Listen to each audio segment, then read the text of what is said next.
What's up, YouTube? It's your girl Breadhizeee, aka Lil Gingerr'Bree, aka Ginger, and I am back with another mother butterfly video. You already know what it is. You already know what's up. It's about to get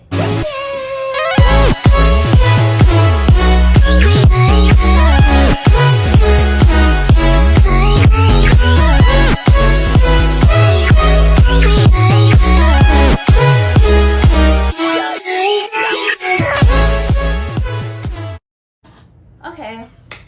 So you guys, in today's video, if you've already read the title, this is going to be about my MEPS processing and experience. Now, this is really for all the people who are in the military side of life. If you're planning on joining the military, or if you want to join the military, hold on, let me fix my chair.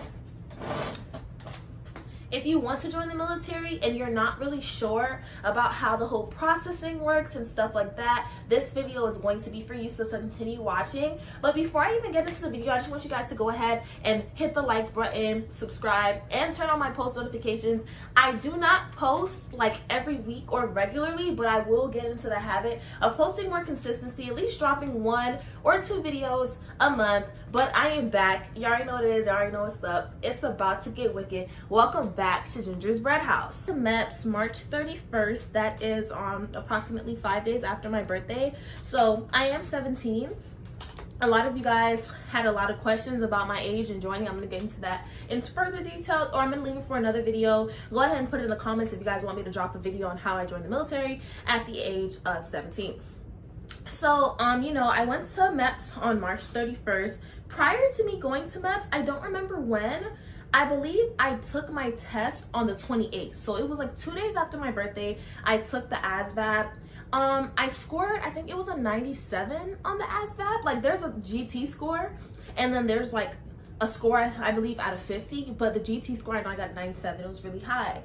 And I found that out, you know, like, I think it was a day or 2 after I took the ASVAB. That's when I found that out. So going to MEPS, my recruiter brought me to MEPS. I know if you don't want your recruiter to bring you, or if you have a ride there, you can either drive yourself, or you can either have your parents bring you, you can have a friend bring you. It doesn't matter. Any way you get there, you get there.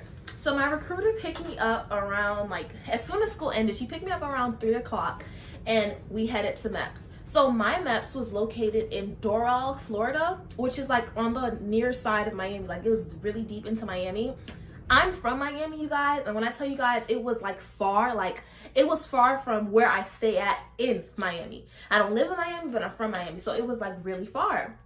So it was like a 2-hour ride. I'm not gonna lie to you, from where I stay, like in Florida, to Miami. It was like a 2-hour ride. And we were in the car, and she was really just talking to me, you know, like giving me like the protocol, the procedures, like what not to say to the MEPS. I'll make that into another video. How to address people there, how long it's going to be, stuff like that. Just answering all my questions, what type of clothes I should be wearing, did I bring the right underwear, did I bring the right bra.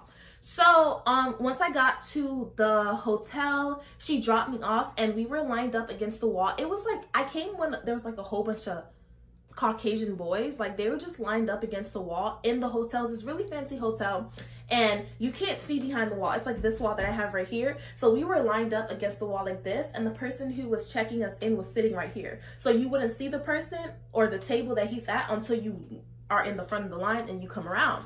So she left me, and she was like, you know, good luck, I love you. She was like, go ahead and just like text me when you're done, let me know when you've gotten to your room. And I said, okay, cool, no problem.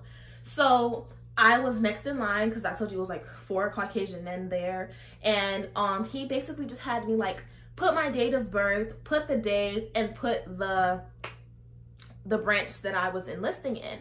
And then we went inside the conference room, and he said, you will get a list. They would issue you, your hotel room key. When I went into this room, it was only the men that I was in the line with. And then we had like a quick briefing from this lady. She said, we're not allowed to go up to our hotel's room until we watch What is MEPS video. Like, there's a video on YouTube called What is MEPS Processing and How Does It Work? You have to watch the video. It was like a 3-minute long video, I believe. And she said, you can't go to your room until you watch that. But she was actually leaving the conference area when I came. So she was like, as soon as you watch it, you can just go upstairs to your room. I got my room key, and she said she also briefed us. She said that we should all be back downstairs at 8:30 p.m. for another briefing, which is going to be like the initial MEPS processing briefing. So I said, okay, cool, no problem. And I went up to my room. I don't remember the room number. I think it was like 314 or so.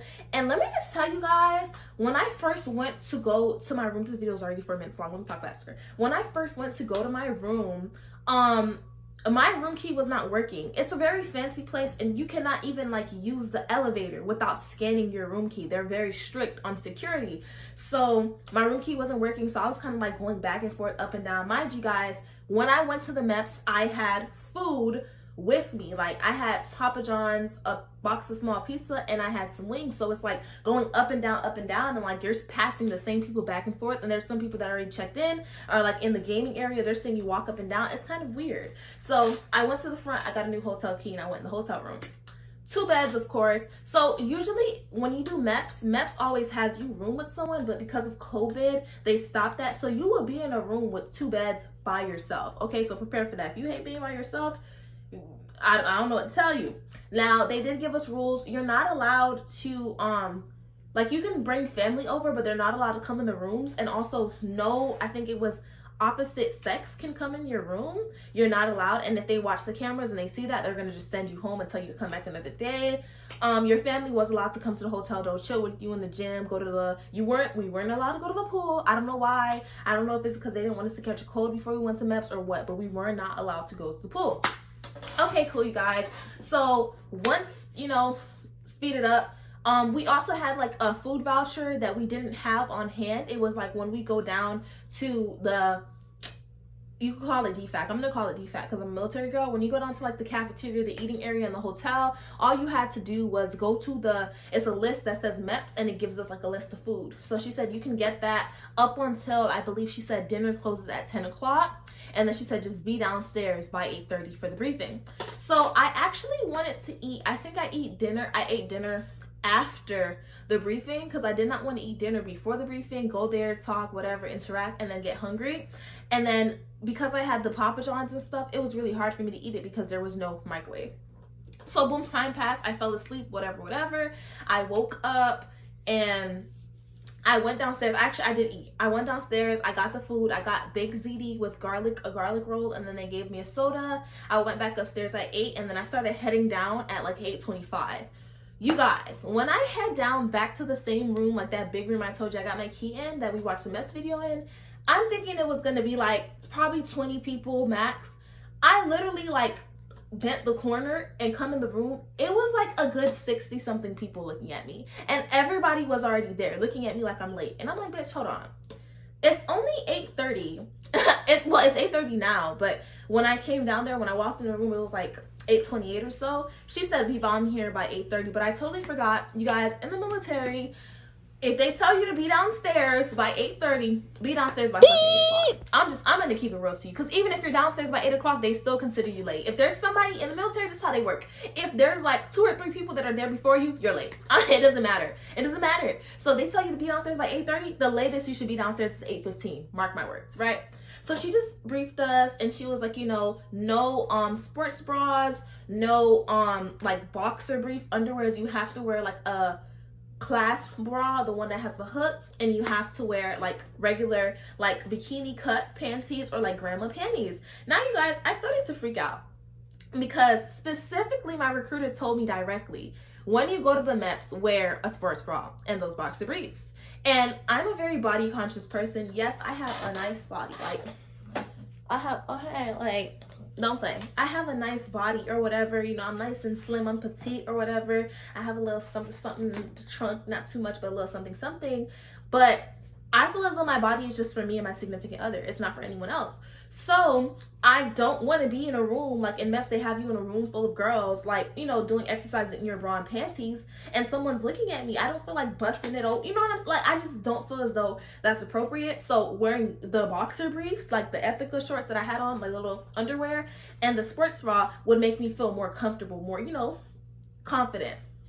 So I started freaking out, but of course I waited until later on to ask questions. So once the briefing was over, she told us what time we're going to be down in the morning. She said we'll be downstairs by 5 o'clock. We'll leave at 5:30. She told us that we get a breakfast call at we get a wake up call at 3:45, and then breakfast is at 4:15, blase, whatever. Everybody ended up leaving the room. She also asked us, like, you know, what branches we were joining. There was a couple National Guards, a couple Marine, there was a lot of Air Force, blase. So we went upstairs, and when everybody else left, I was afraid to talk to her in front of everyone else because I am a female, and I didn't want to speak to her about like a bra and under, you know, in front of men. So I walked out of the room and I acted so I was going back to my room, and then I walked back when the room was empty. And I said to her, I was like, yo, you know, like, my recruiter told me to wear, you know, a sports bra, blase. So she texted someone who works at the MEPS, and they were like, yeah, absolutely no sports bras. And it has to be like a little, like, regular bikini underwear, whatever.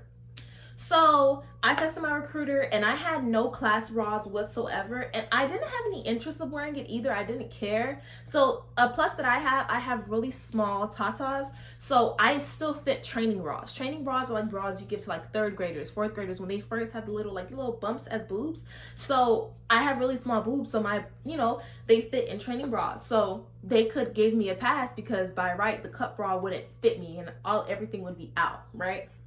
So my recruiter was just like, I texted her, I sent her pictures of my bra and my underwear, and she's like, you know what, just wear the regular underwear, but as far as the bra goes, just stay with the training bra. I said, okay, cool.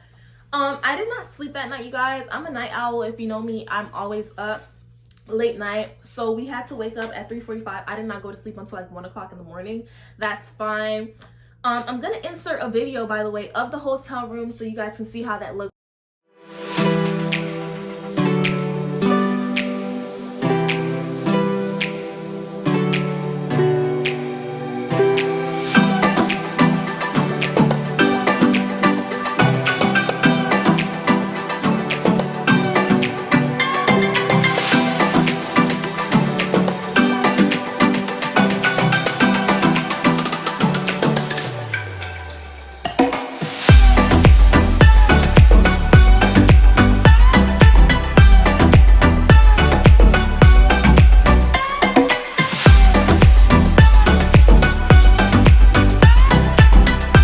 Right now, go ahead and watch that so you guys can see how the hotel looks. So I got the wake up call 3:45, and I also set a shit ton of alarms, even though I'm not the type of person that wouldn't wake up, especially because I'm in an environment that's not home, but I still set up a lot of alarms. And I woke up and I got ready, and you guys, time flew by so fast because I just felt like if we have to be, I think she told us to be downstairs the latest by like 4:30 or so, and it's like I'm waking up at 3:45. I have to get ready. My hair was already done. It was in a slick back ponytail or whatever. It was a braided ponytail, but still, like, I'm a female. Getting up to get ready, brush my teeth, lotion, you know, put on perfume, making sure I smell good, making sure everything is okay with me.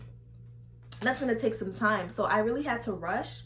And then eating breakfast, I didn't eat breakfast, you guys. I'm not gonna lie to you. The breakfast was nasty. Like, I did not like that hotel's food. Like, they gave us eggs and like sausage, and I think it was bacon. Like, I wanted some fruit, or like, you know, regular people eat waffles at a hotel, stuff like that. And so I didn't really eat the breakfast, you guys. And not to mind you, the night before, the dinner was not good. The big ziti I got, it was dry as fuck. If you know what I mean, you know what I mean.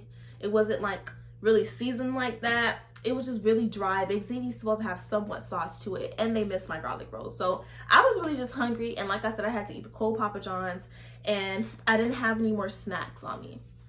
So I got ready, I went downstairs, grabbed breakfast, I ate it, and then I grabbed everything. I checked the hotel, make sure I didn't leave anything there, and then I started heading downstairs to the room. And when I head downstairs to the room, of course, you know, it was full again, but I caught like one of the seats in the front, so I don't have to be all the way in the back, and I don't have to do that walk of shame in front of everyone. And they made us scavenge, they made us scavenge, you guys, like go through this folder. Imagine like 60 people just rushing to like a pile of folders, and we're all looking for our names. So we got to wait for the one person to like dish it out, and then like go to the next person, wait for them, you know, to look for their name. So I just waited until everyone calmed down, and then I went to go get my folder. And in that folder, they were like, you know, don't lose these documents. These are the documents that you're going to need to give to the people at MEPS. Then we got picked up by the academy buses, you know, the big white buses, the ones that have AC and you can charge your phone in them. And then we went on the bus, and then we started driving. So the area that we were in, we weren't in like a military area or anything. We're still civilians. We're still in Florida. We're still in Miami. And the MEPS was literally like 10 minutes away from our hotel. A very short bus ride. My heart was racing because I am terrified of needles, and at the MEPS they do take blood from you. So I was just going fucking crazy. I was like, oh my god, like they're about to inject me, and like I'm gonna be so scared. I just don't want to feel the pain, blase blase. I was like, my mind was on this needle, y'all. Oh my god. Finally, I wiped this nasty shit off my damn lips. Stupid ass beauty supply lip gloss. This needle, you guys, literally for like the past couple of days, ever since I learned they were gonna take blood from me. And then another thing, the pee test. I don't know why I was so afraid of the pee test. Like whenever somebody says they're gonna check you for something, it just terrifies me. I know, of course, I'm not pregnant or anything like that, but it just scared me. So we got off the bus, and we had an Army instructor. He came on there. He told us, if you are shipping out that same day, if you're leaving to go to basic training, form a platoon on my left. And if you are coming here for processing, which is height, weight, drawing blood, the naked physical, you're peeing for us, go ahead and just be to my right, form a platoon. So when we got there, we formed a platoon. They weren't screaming at us or anything. They were just really telling us to like make sure you have all your paperwork. They said to us, they briefed us real quick outside in the platoon. It started drizzling, so I was trying to hurry up and get the fuck. But they were like, no phones are allowed. If they catch you with a phone, you will have to go home. It's just no phone policy. They said no weapons are allowed. It's a federal government building. It's for military processing. So you guys, I'm gonna tell you guys a quick little funny story time that happened to me. I had my taser on me, and it's not even funny, but it's just like, it's shocking. If you have a weapon before you go to the MEPS, you can give it to them as long as it's licensed. Like if it's pepper spray or a taser or like brass knuckles, something you don't need a license for, that's fine. But if you have a full-on gun, don't even bring it. Don't even bring it. Or if you go to the hotel, like try to figure out a way where somebody can come pick the gun up from you or something. But do not go to the MEPS with weapons. Just like don't go there. And if you do, it has to be like, if you have a gun, make sure it's licensed. But if you have like something like a taser, I have my taser, they're gonna ask you if you have any weapons, give it to security now. I was afraid. I thought I was gonna get in trouble. When I thought about it, I'm like, you know, it is for self-defense, so I shouldn't get in trouble.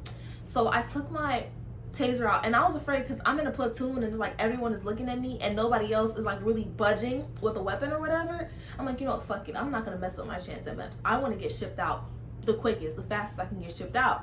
So I grabbed my taser from out of my bag. I walked up to the front of the platoon and I gave it to the security officer and whatnot.